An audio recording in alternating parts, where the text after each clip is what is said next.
19 de maio de 2026, estamos no 5º ano e no dia 85, desde o início da invasão total. Sejam bem-vindos. Eu lhes dou as boas-vindas ao relatório de situação. No relatório de hoje, analisaremos avanços territoriais em Konstantiníivka e Pokrovsk, mostrando a situação no local. Também veremos reclamações na população russa, que são bem grotescas. Vamos analisar como a China está, aos poucos, assumindo o controle da Rússia. Então vamos começar. Perto do Kremlin, um homem fica em frente à câmera e pergunta desesperado: "Por que vocês estão nos bombardeando? O que fizemos para vocês? Parem com isso, por favor." A frase soa incrivelmente surreal quando se considera que a Rússia ataca cidades ucranianas com mísseis, drones e bombas planadoras há anos. Enquanto você vê este vídeo, provavelmente uma cidade ucraniana está sendo bombardeada agora. O que vemos aqui é uma incrível distorção da realidade, ou até mesmo a negação da realidade dentro da Rússia. Para muitas pessoas, essa guerra permaneceu algo distante por muito tempo. Visível na televisão, mas não sentida no próprio dia a dia.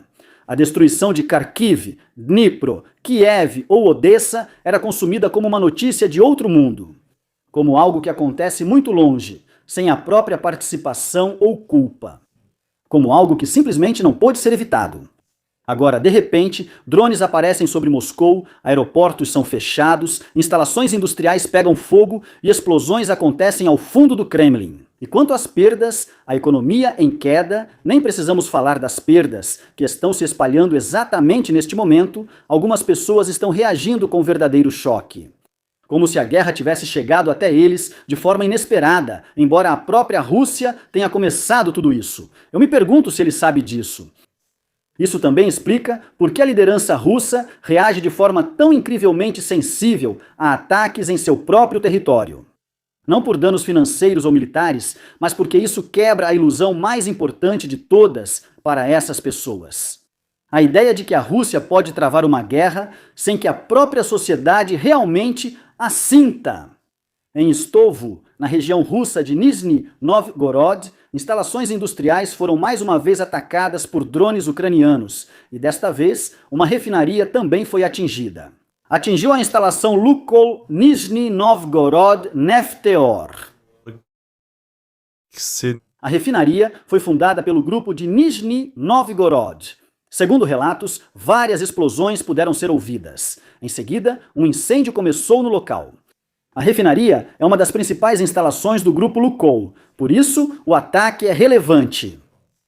Locais como esses não funcionam de forma isolada, mas abastecem regiões inteiras com combustível, produtos químicos e matérias-primas industriais. Chama a atenção também o quanto esses ataques estão ocorrendo cada vez mais longe da frente. A região de Nizhny Novgorod fica bem distante da linha de frente. Ainda assim, a Rússia precisa proteger infraestrutura energética crítica contra drones, mesmo lá. É provável que no futuro isso se desloque ainda mais para os Urais, quando as grandes refinarias próximas à fronteira ficarem novamente fora de operação.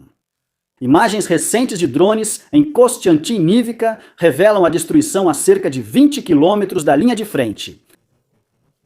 Blocos residenciais queimados, escolas destruídas, creches, hospitais e uma igreja gravemente danificada agora caracterizam bairros inteiros. Konstantiníivka tornou-se um exemplo de como a guerra no Donbás mudou. Antes, cidades como Bakhmut ou Avdiivka eram consideradas exceções de destruição extrema, pois lá ocorreram batalhas extremamente longas, que também foram muito custosas em termos de perdas humanas e principalmente de material.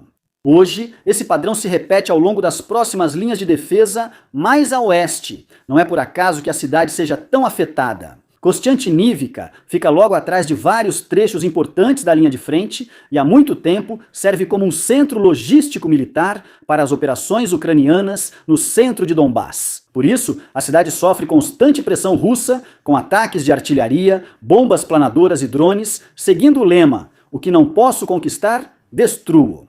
Vamos dar uma olhada no mapa para ver aproximadamente onde a linha de frente está localizada.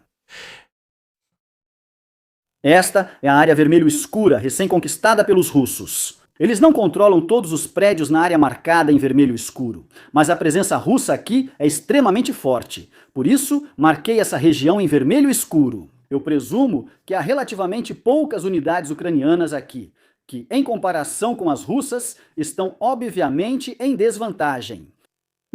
Aqui na área amarela, ao norte da escola técnica, atualmente estão ocorrendo muitos combates. Na maioria das vezes, é infantaria contra infantaria ou drones contra infantaria. Mas aqui é difícil dizer quem realmente tem a vantagem, porque ataques ucranianos e russos acontecem por toda essa área e com mais ou menos a mesma intensidade. O que vemos aqui embaixo, perto da estufa, são muitos ataques aéreos russos, especialmente nesta área, o que para nós significa, é claro, que os russos ainda não controlam essa região. Sim, caso contrário, eles não estariam bombardeando continuamente. Ataques aéreos, principalmente aqui, na altura do 2º Batalhão do 156º Grupo Mecanizado. Ou seja, os russos estão tendo dificuldades para avançar mais para dentro da cidade pelo oeste ou pelo sul. Aqui ao longo do posto de metano está relativamente calmo. Mas, como eu disse, aqui ao norte da escola técnica é onde estão acontecendo a maioria dos combates no momento. Aqui dentro do bairro está sendo bastante disputado e, além disso, ainda há combates isolados aqui na área amarela. Nós vimos isso recentemente no relatório de situação. Aqui também acontecem alguns combates isolados, mas ainda não parece que os russos estejam controlando totalmente essa área. E essa é mais ou menos a situação aqui no local. Mas alguns quilômetros a oeste, na região de Kros, a situação das unidades ucranianas ao norte da cidade parece cada vez mais crítica. O 7º, o Corpo de Reação Rápida. Ucraniano, como eles se autodenominam, divulgou hoje de forma incomumente aberta que várias de suas posições estão praticamente isoladas. Segundo eles, as forças russas controlam as elevações ao redor, instalaram sistemas de observação e guerra eletrônica lá, e dominam o espaço aéreo sobre os acessos ao norte da cidade. Particularmente interessante é o deslocamento e a descrição da logística. Segundo eles, o abastecimento só é possível quase exclusivamente por drones. Veículos terrestres não tripulados também estão sendo destruídos por drones FPV russos, mostrando como a guerra evoluiu tecnologicamente nessa distância. Agora, posições inteiras na linha de frente dependem de pequenos drones entregando munição, água ou baterias à noite. As manifestações públicas nesse comunicado provavelmente não são coincidência. Isso geralmente acontece do lado ucraniano, quando se quer exercer pressão direcionada sobre a própria liderança militar. Aparentemente, dentro do exército ucraniano, já existe um debate sobre se certos postos avançados ainda podem ser mantidos de forma sensata do ponto de vista militar ou se já estão em zonas de morte russas. Mais precisamente, estamos falando desta posição aqui, a do 2º Batalhão da 25ª Brigada Paraquedista. Ela está localizada aqui. Aqui é uma pequena localidade com poucas casas. E esta é uma posição do batalhão que eles usam contra os russos. Vocês veem, os russos conquistaram Pokrovsk aqui há algum tempo e estão tentando avançar pelo noroeste. Mas aqui em cima, eles mal conseguem progredir. Eles mal conseguem sair de Hirchner. Ao mesmo tempo, tentam simplesmente fechar aqui também. Isso acontece, por um lado, com ataques aqui em cima pelas localidades, com a ajuda da 5ª Brigada de Fuzileiros Motorizados, que está tentando romper por aqui. Ao mesmo tempo, eles tentam aqui embaixo com a 36ª Brigada de Fuzileiros Motorizados e o 56º Regimento de Fuzileiros Motorizados tomar as posições dos ucranianos, que aqui estão bastante bem fortificadas e principalmente cobrem muito bem o sul. E agora, do lado ucraniano, se pergunta se essas posições aqui ainda fazem sentido e se ainda vale a pena protegê-las. Teoricamente, todas as subunidades que estão aqui, inclusive as que estão em Rudinsky, poderiam recuar para esta linha aqui e continuar defendendo-as a partir dali. Talvez até, se for o caso, usar as forças para retomar a vantagem aqui em Hirchner e isolar novamente os russos por aqui. Tudo isso seria possível, claro, em teoria. Mas para isso, seria preciso abandonar essas posições aqui, o que daria novamente uma vantagem para os russos. Primeiro, eles têm uma frente fechada e podem retirar suas unidades sem mais essa grande formação de cerco. E poderiam então tentar novamente, em uma linha mais ampla, romper em algum lugar ao longo da defesa ucraniana, talvez em direção a Shevchenko. Naturalmente, tudo tem prós e contras, como tudo na vida. Mas é claro que a gente se pergunta, essas posições estão realmente muito próximas da linha de frente. o que significa que drones já conseguem alcançá-las há muito tempo, não é? Quando você está nessa região, é bem observado, principalmente pelos russos no leste, sendo flanqueado e atacado por artilharia, bombas planadoras e drones, quando, ao mesmo tempo, você mal consegue abastecer seus próprios soldados, já que só é possível chegar até eles, mais ou menos, com drones. E nessas declarações, é exatamente disso que se trata.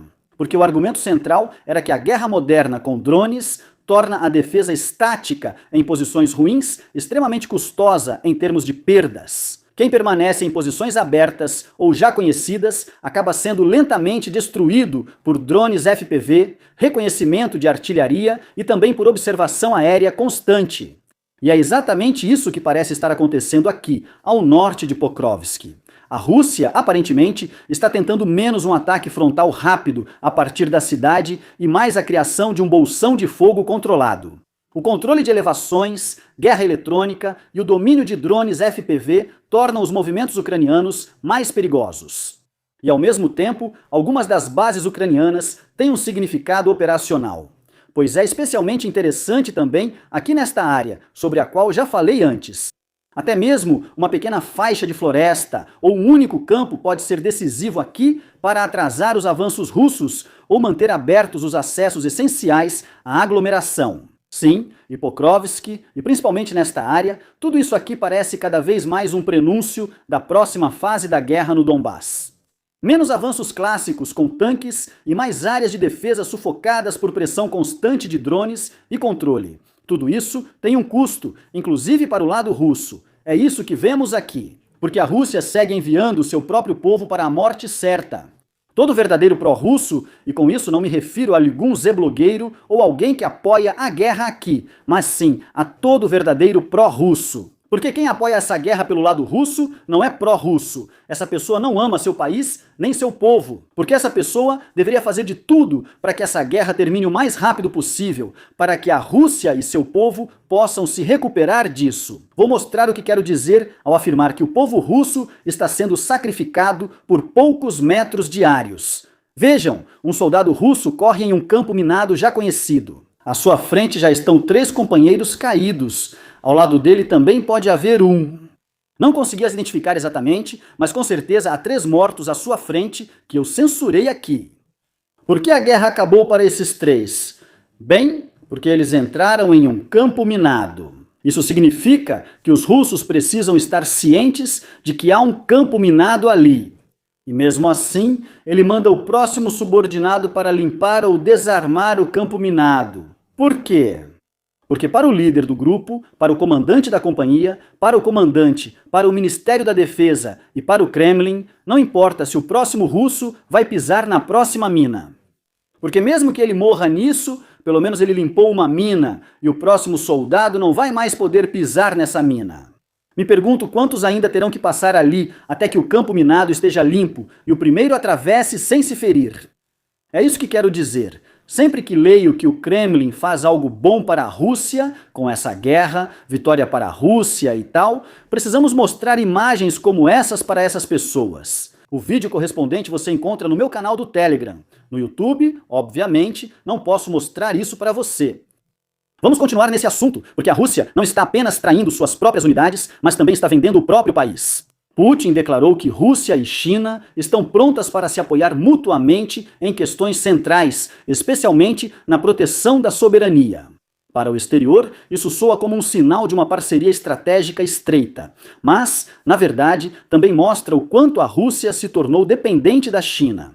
Porque Moscou perdeu grande parte de suas alternativas econômicas desde o início da guerra. Sanções, a retirada da tecnologia ocidental e a perda dos mercados europeus empurraram cada vez mais a Rússia em direção a Pequim. Assim, a relação de poder entre os países muda significativamente. A China deixa de ser aliada igual e assume papel dominante.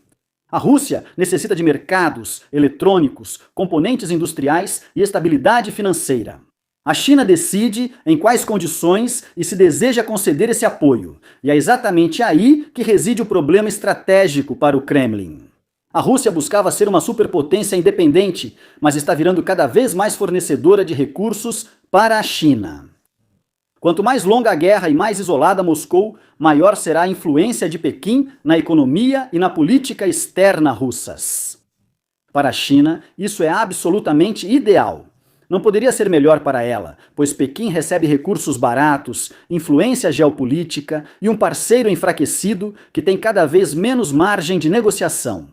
A Rússia apresenta isso como amizade estratégica, mas, como disse, na verdade há uma crescente dependência da China. O 15º Corpo de Exército da Ucrânia publicou novos resumos de suas operações com drones. Podem ser vistos ataques a soldados russos, veículos, abrigos, canhões, mas chama a atenção que antenas e pontos de retransmissão de equipamentos de comunicação também são atingidos com bastante frequência. Isso é interessante, pois mostra que a guerra migra cada vez mais para a guerra de comunicações e de redes. Desde que o acesso ao Starlink ficou mais difícil para as forças russas, ou seja, como sistemas semelhantes nem sempre são confiáveis em todos os lugares, a importância das infraestruturas clássicas de rádio e antenas aumentou muito. Esses sistemas estão cada vez mais visados pelos drones ucranianos. Sem comunicação estável, reconhecimento, coordenação de drones, fogo de artilharia e estruturas de comando, tudo funciona muito pior. Às vezes, basta a perda de uma única antena ou de um ponto de amplificação para deixar setores inteiros cegos ou piorar drasticamente os tempos de reação. Isso mostra como o combate moderno com drones ficou preciso. Já não se trata mais de atingir soldados ou veículos isolados. Infraestruturas técnicas russas, essenciais para suas unidades, são cada vez mais atacadas. Agradeço aos assinantes, membros do canal e à Algo Crew. Agradecimento ao Tenente Coronel Henneck, Cilia Dittifer e Jürgen Meyerhofer. Inscreva-se, curta, comente e até o próximo relatório.